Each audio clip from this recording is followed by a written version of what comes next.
Napasakamay ang apat na ito matapos hainan ng search warrant ng mga otoridad ng Butuan PNP, katuwang ang Regional Intelligence Division 13 sa lungsod ng Butuan.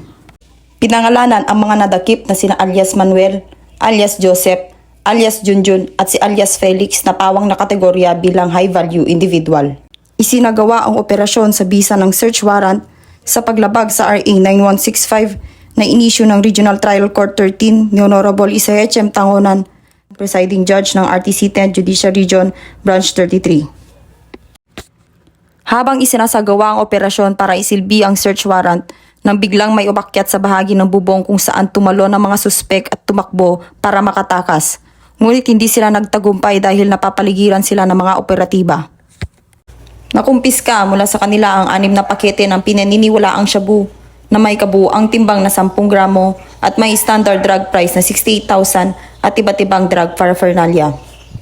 Kasalukuyang nasa kustudiya ang mga nadakip para sa kaukulang disposisyon upang harapin ang isinampang kaso sa paglabag ng RA 9165 o Comprehensive Dangerous Drug Act of 2002.